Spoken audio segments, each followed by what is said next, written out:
Muhammadin wa ala alihi wa ashabihi ajma'in. Asyhadu an la ilaha illallah wa asyhadu anna Muhammadar Rasulullah. Allahumma salli ala Sayyidina Muhammadil Fatih lima ughliq wal khatim lima sabaq nasirul haq bil haq wal hadi ila siratikal mustaqim wa ala alihi haqqa qadrihi wa miqdarihil azim. Amma ba'du, alhamdulillah. Yang saya muliakan, yang sangat saya hormati,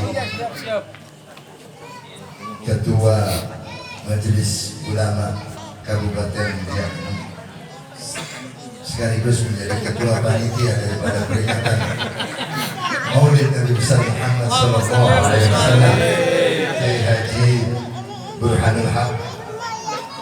Yang saya hormati, yang saya muliakan, saya takdimi Ketua Dewan Kemakmuran Masjid Baitur Rahman Bapak Andi Firman.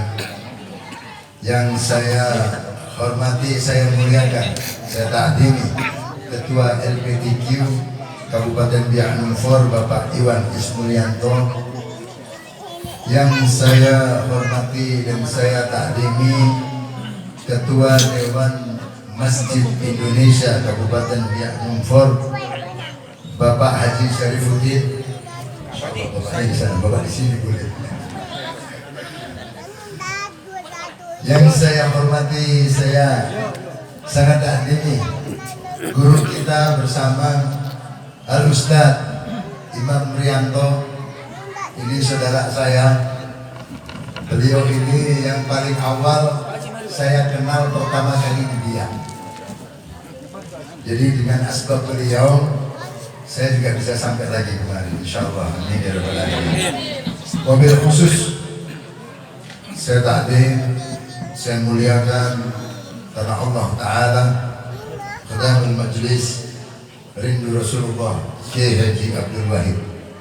Semoga Allah Subhanahu wa Ta'ala memberikan kekuatan lahir dan batin, memberikan usia yang panjang, memberikan keberkahan dan hidup dunia wal akhirah, menjadikan anak-anak beliau anak-anak yang soleh solehah, menjadikan semua urusan beliau dimudahkan oleh Allah Subhanahu wa Ta'ala. Amin ya Allah ya rabbal alamin. Ini mau pakai bahasa Jawa atau pakai bahasa Indonesia atau pakai bahasa Madura? Tapi Maduranya cuma satu. Burhan.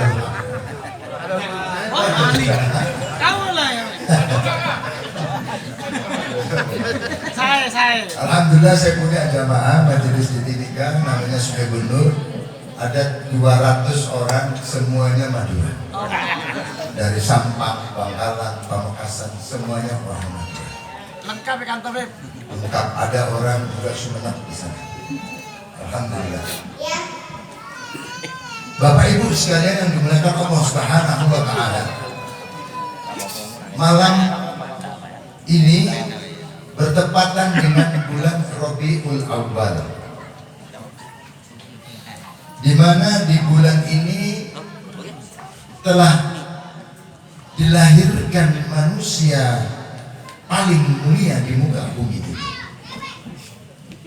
Manusia yang paling tinggi derajatnya di antara makhluk yang ada di muka bumi ini. Manusia yang paling dekat keberadaannya di sisi Allah Subhanahu wa Ta'ala dibanding makhluk yang ada di muka bumi. Kenapa Rasulullah Sallallahu Alaihi Wasallam tidak dilahirkan di bulan-bulan yang lain? Kenapa dilahirkan di bulan Rabiul Awal? Kenapa tidak di bulan suci Ramadan? Kenapa tidak di bulan Sa'ban? Atau di bulan Rajab? Atau di bulan Dzulhijjah? Atau di bulan Syawal?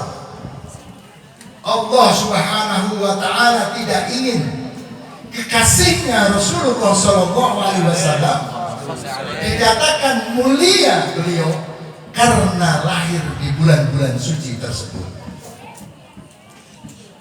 Maka bulan Rabiul Awal menjadi bulan yang sangat mulia di sisi Allah Subhanahu wa ta'ala. Tanpa ada bulan Rabiul Awal tidak ada bulan Ramadan.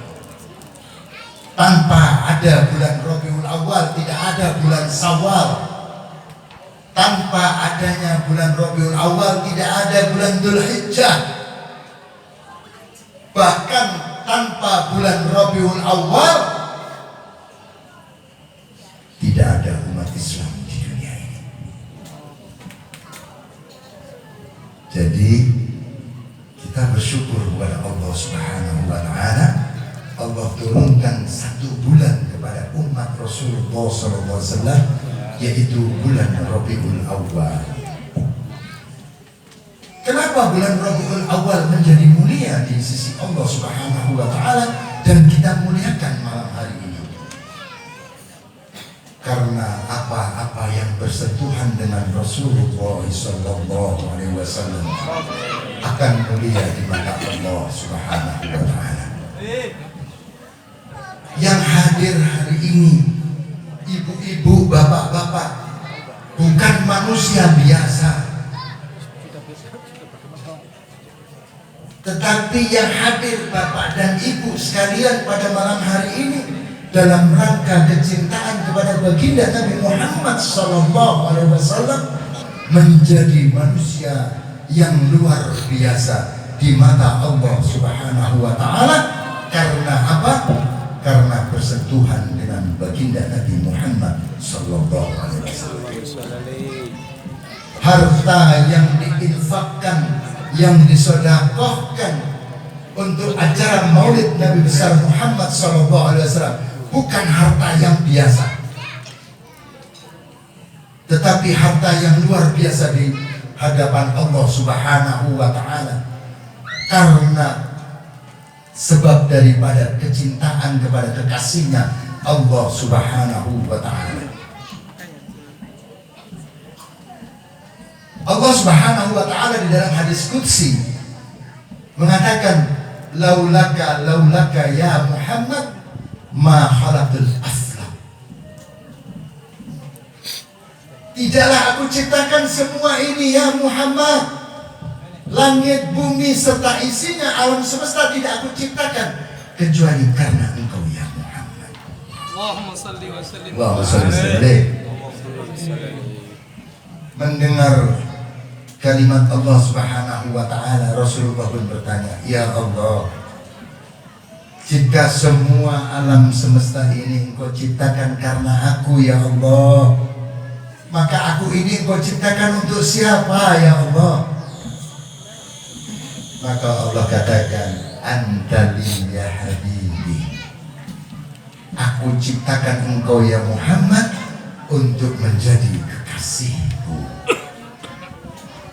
Ini kalimatnya Allah. Lalu Allah berkata sama Rasulullah SAW, jika semua alam semesta aku ciptakan karena engkau ya Muhammad, dan engkau aku ciptakan untuk menjadi kekasihku, maka aku ini untuk siapa ya Muhammad?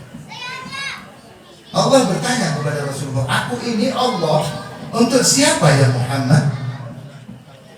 Kata Sayyidina Muhammad sallallahu alaihi wasallam. Terdiam Rasulullah, nggak bisa jawab. Dia menunduk. Maka Allah menjawab, ketahuilah ya Muhammad, ana li ummati sholli alayya.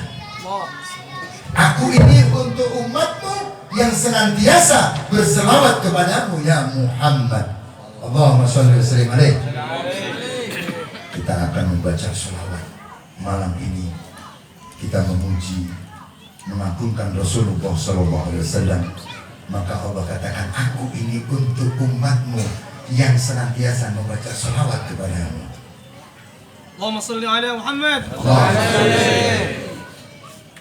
Bagaimana kedudukan Rasulullah SAW di hadapan Allah Subhanahu wa ta'ala yang kita peringati maulidnya ini? Allah Subhanahu wa Ta'ala di dalam peristiwa Isra wal Mi'raj. Walaupun ini bukan peringatan Isra dan Mi'raj, tapi saya pakai pada peristiwa Isra wal Mi'raj, tapi Isra-nya bukan Mi'raj-nya, yang diperjalankan dari Masjidil Haram ke Masjidil Aqsa. Rasulullah SAW ketika diperjalankan Allah dari Masjidil Haram ke Masjidil Aqsa telah menunggu di Masjid Aqsa. Siapa yang menunggu? Seluruh para nabi dan rasul yang berjumlah 124.000. Jadi jumlah nabi dan rasul itu tuh Pak 124.000 jumlahnya. Yang kita kenal 25. Rasulnya ada 5. Total semuanya 124.000. Berkumpul semua di Masjidil Aqsa. Lalu ini kalam daripada As-Sayyid Muhammad bin Alwi Al-Maliki Al-Hasani. Ini kalamnya beliau. Beliau menceritakan ketika Rasulullah sampai di Masjidil Aqsa, Nabi Adam alaihissalam melihat Rasulullah SAW bertanya kepada malaikat, ya malaikat, sopo iki wong iki sopo? Iki lho wong iki sopo iki malaikat? Malaikat Jibril mengatakan, ya Adam, tidak kau kenal dengan dia. Karena sebab dia engkau diampuni oleh Allah Subhanahu wa Ta'ala, engkau diterima ampunan oleh Allah Subhanahu wa Ta'ala, sehingga engkau hidup di dunia. Oh, ini yang namanya Muhammad. Lalu bertanya lagi Nabi Musa alaihissalam, ya malaikat, sinten niki? Sinten niki malaikat? Kok wajahnya ganteng putih, kayak yang sedang berdiri? Amin ya Rabbal alamin. Pede. Maka kata malaikat, ya Musa, tidakkah kau tahu? Karena sebab orang ini engkau diselamatkan Allah dari para kejaran Fir'aun, dan engkau bisa membelah lautan merah. Oh, ini yang namanya Muhammad. Kemudian siapa lagi? Nabi Ibrahim alaihissalam bertanya, ya Jibril, iki wong iki sopo? Kok raine mirip-mirip aku? Rasulullah, Nabi Ibrahim itu mirip-mirip Rasulullah. Rasulullah mirip-mirip Ibrahim, Nabi Ibrahim mirip Rasulullah. Kenapa? Karena Rasulullah adalah datuknya daripada Nabi Ibrahim alaihissalam. Nasabnya Rasulullah itu dari Nabi Ibrahim alaihissalam, Nabi Ismail terus sampai kepada Rasulullah. Jadi wajah Nabi Ibrahim itu mirip-mirip dengan Rasulullah SAW. Baru tahu ya?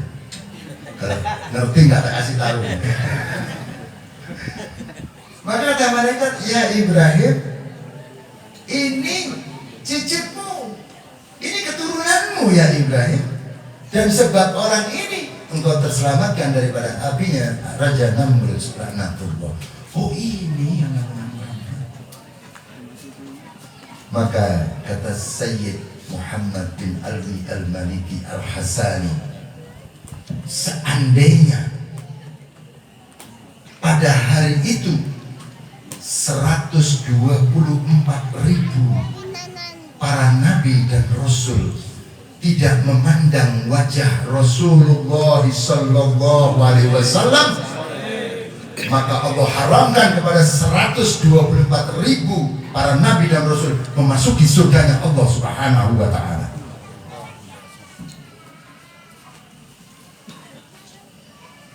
Jadi masuknya para nabi dan rasul sebab karena hubungan dengan Rasulullah sallallahu alaihi wasallam.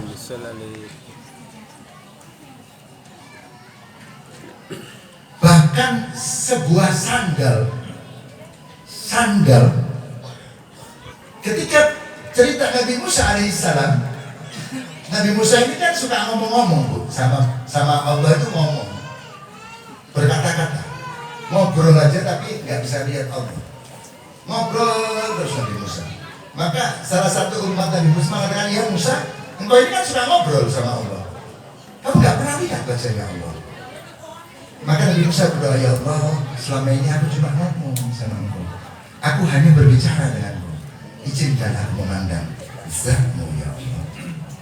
Maka di dalam Al-Quran ditulis, ya Musa, kalau kau ingin melihat zatku maka naik ke bukit Tur Sina. Saking senangnya Nabi Musa ketika dipanggil Allah di bukit Tur Sina, lari, lupa sandalnya dipakai. Saat trompa-trompanya naik, disetor sama Allah, stop Musa. Tanggalkan trompahmu karena bukit ini bukit suci. Nabi Musa alaihissalam disuruh lepas sandalnya. Beda dengan kekasih kita Rasulullah Sallallahu Alaihi Wasallam. Ketika Isra wal Mi'raj, ketika sampai di Sidratul Muntaha, malaikat sudah tidak mampu lagi mengantar. Pada batasan yang malaikat Jibril pun tidak boleh masuk ke wilayah itu. Maka malaikat Jibril mempersilahkan, ya Rasulullah, monggo, ini wilayah sampean, saya nggak bisa masuk. Rasul bertanya, ya Jibril, tidakkah kau ingin menemani aku? Aku nggak bisa ya Rasulullah. Berani aku melangkah satu langkah pun, maka aku hancur berantakan. Maka Rasulullah ketika mau memasuki satu wilayah, di mana wilayahnya Allah Subhanahu Wa Taala, untuk bisa menatap wajah Allah Subhanahu Wa Taala, teringat cerita Nabi Musa. Lihat akhlaknya Rasulullah, akhlak kepada Allah. Ingat ceritanya Nabi Musa yang disuruh lepas sandal. Dilepas sandalnya Rasulullah. Lepas sandal, mau maju pakai sandal. Apa kata Allah? Ya Muhammad, pakai sandalmu. Pakai sandalmu untuk menghadap aku. Karena langitku ini ingin diinjak-injak oleh sandalmu ya Muhammad.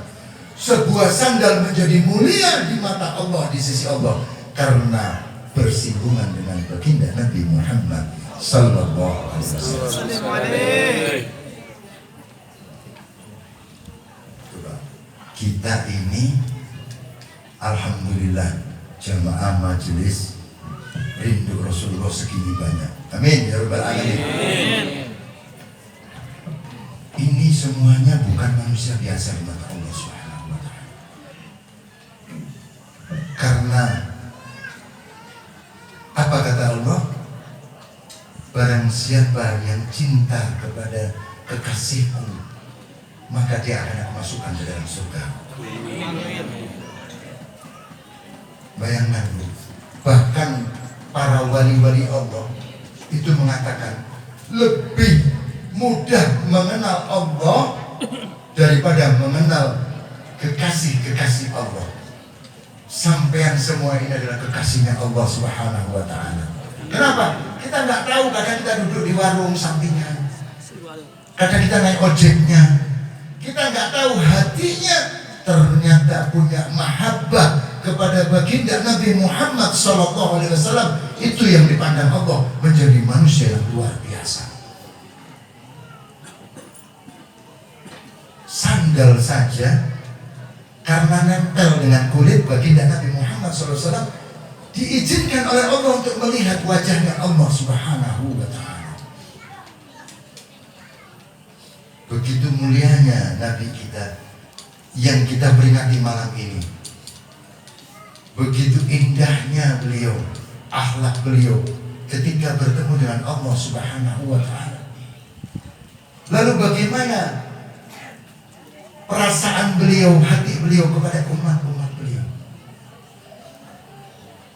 Imam Hasan Al-Basri mengatakan, seandainya aku memiliki emas seperti gunung Uhud, maka aku serahkan, aku sedekahkan semuanya untuk memperingati kelahiran daripada Nabi Muhammad SAW sebagai bukti balas budiku atas kebaikan beliau.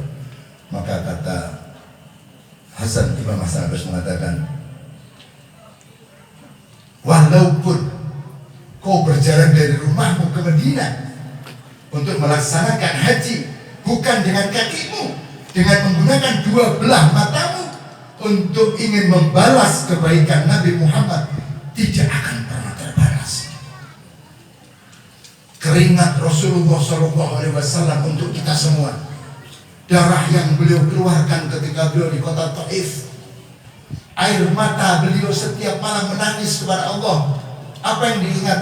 Ummati, ummati ya Allah, umatku ya Allah, umatku ya Allah.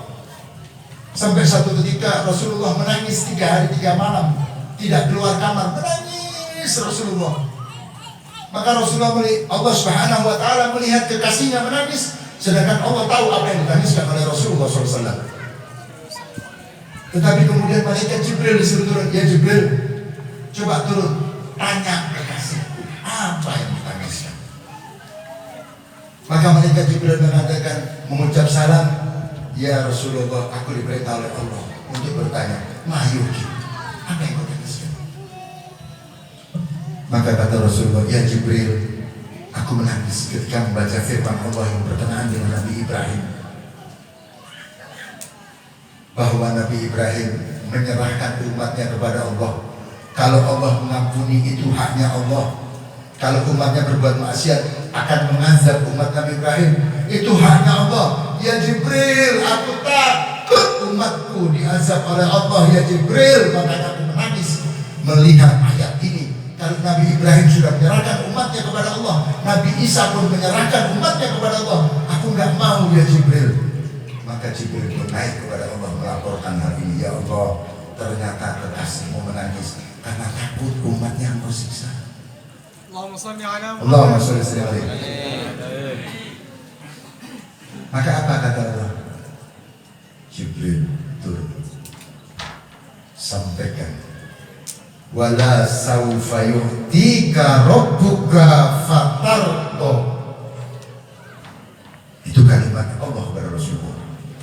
Katakan kepada kekasihku, aku ridho apapun yang diminta oleh dia. Wala saufa yu'tika rabbuka fatardo.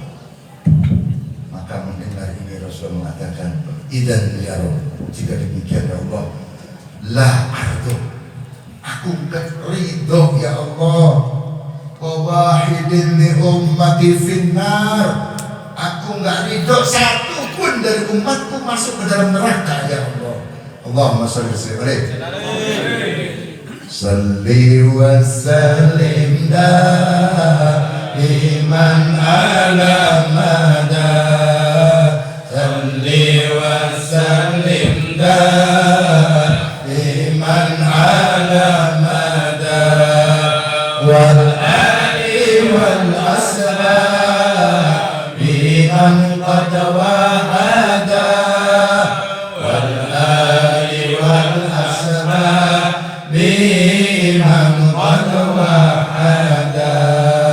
Allahumma sholli ala Muhammad. Lalu apakah beliau ketika masa hidupnya saja cinta kepada kita? Beliau tidak hanya dalam masa hidup beliau cinta kepada kita. Sayyidina Abu Bakar pernah dikatakan, ya Abu Bakar, sesungguhnya singgasanaku nanti di Yaumul Mahsyar itu berada di sebelah kiri arasnya Allah, dan singgasana Nabi Ibrahim ada di sebelah kanan arasnya Allah. Maka saya Abu Bakar bertanya, ya Rasulullah, bukankah engkau adalah kekasih Allah? Bukankah engkau adalah makhluk yang dicintai oleh Allah? Apapun yang kau minta Allah kabul. Kenapa singgasanamu berada di arasnya, sebelah kiri arasnya Allah? Tahu nggak Bu? Apa sebelah kiri arasnya? Pintu neraka. Dan Nabi Ibrahim berada di sebelah kanan arasnya Allah, pintu surga. Kenapa tidak engkau berada di sebelah kanan arasnya Allah ya Rasulullah? Padahal engkau lebih tinggi derajat daripada para nabi dan rasul. Apa kata Rasulullah SAW? Ya Ibrahim, aku nggak ingin duduk di depan pintu surga. Aku tidak melihat umatku yang akan masuk neraka ya Ibrahim. Makanya aku duduk di arah sebelah kiri, supaya aku tahu kalau umatku ada yang masuk neraka, aku tahan, aku ambil, aku masukkan ke dalam surga. Allahumma sholli ala Muhammad. Cintanya Rasulullah. Ini kalau cerita cinta 2 hari 2 malam nggak habis. Yang tahu persis itu ibu-ibu yang paling paham tentang cinta.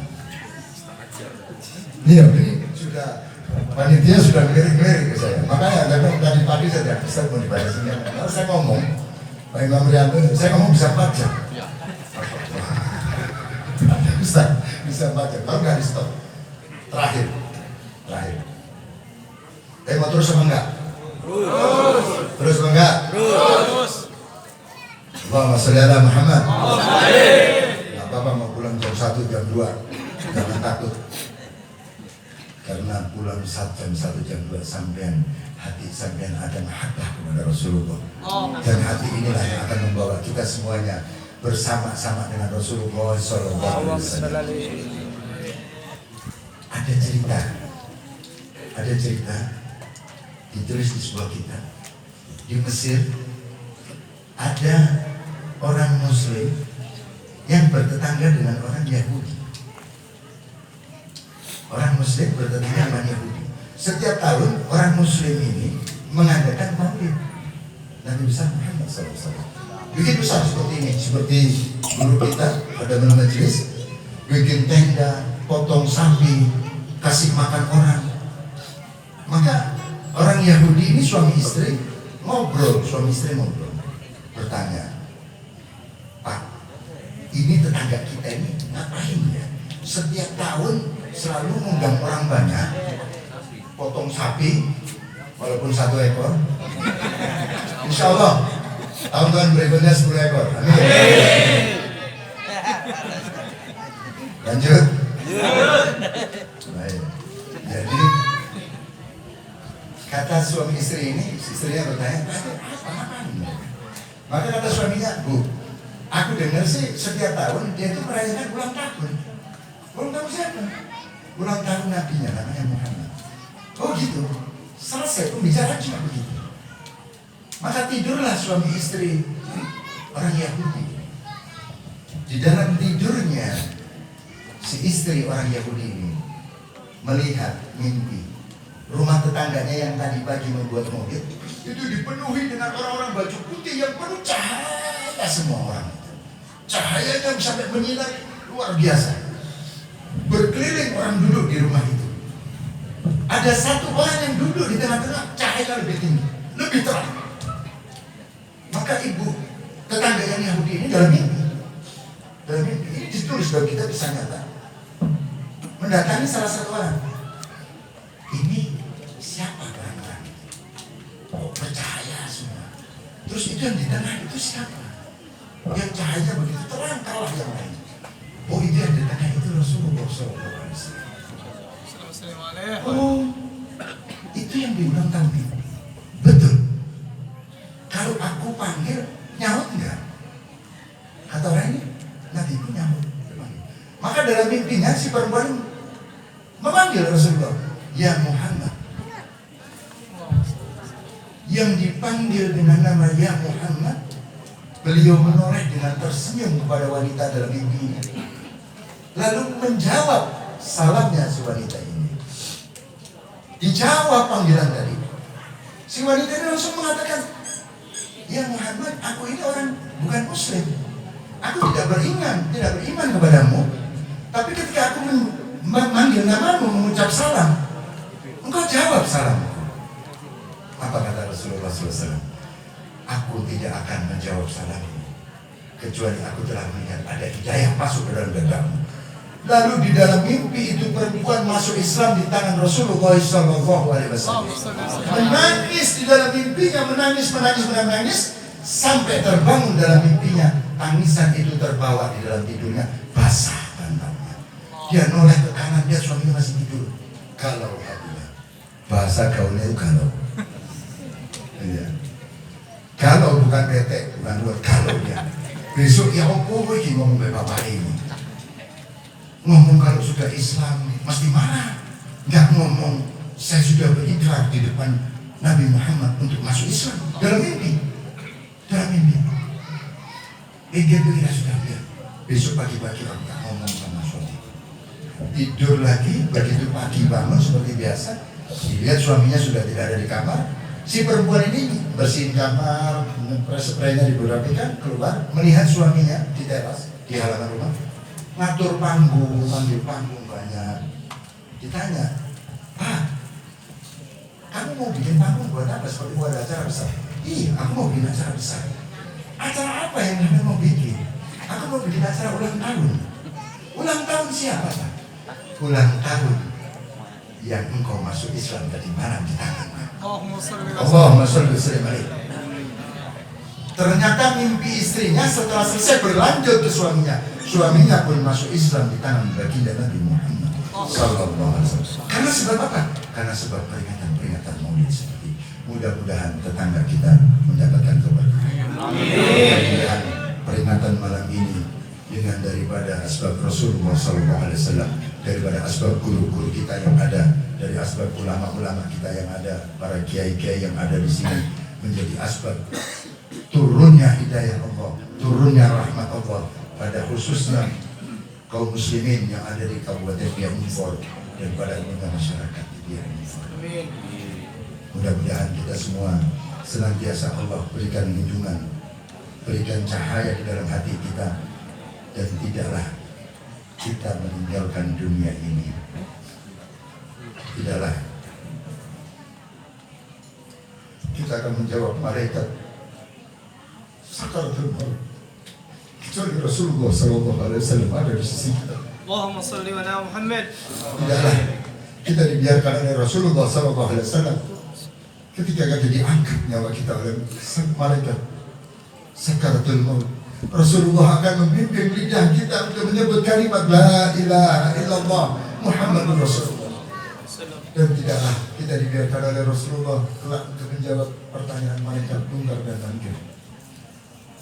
Dengan lidah kita yang kita basahi dengan maulid, dengan kita makmurkan daripada majelis rindu Rasulullah ini, kita semua telah bersentuhan dengan Rasulullah. Dalam hadis Rasulullah mengatakan, man sofahani au sofan man sofahani ila yaumil qiyamah dakhala jannah. Barang siapa yang pernah bersalaman dengan aku, kata Rasulullah, atau pernah bersalaman dengan orang yang pernah bersalaman dengan aku, atau pernah bersalaman dengan orang yang orang ini pernah bersalaman dengan orang, dan orang ini pernah bersalaman dengan orang lagi sampai hari kiamat dan pernah bersalaman dengan Rasulullah, dia akan masuk surga Allah Subhanahu wa taala. Guru kita Tabul Majlis Rindu Rasulullah pernah menyentuh tangan Habibana Umar bin Muhammad bin Hafiz bin Salim bin Syekh Abu Bakar bin Salim. Dada beliau pernah bersentuhan dengan dadanya Habib Umar bin Muhammad bin Hafiz bin Salim bin Syekh Abu Bakar bin Salim. Termasuk guru kita Pak Ustadz Imam Mulyanto pernah bersentuhan tangan beliau. Tangan Habib Umar pernah bersentuhan dengan gurunya sampai ke tangannya Rasulullah SAW. Ambil keberkahan dari tangan beliau. Mencium tangan bukan cuma menghargai, menghormati, tetapi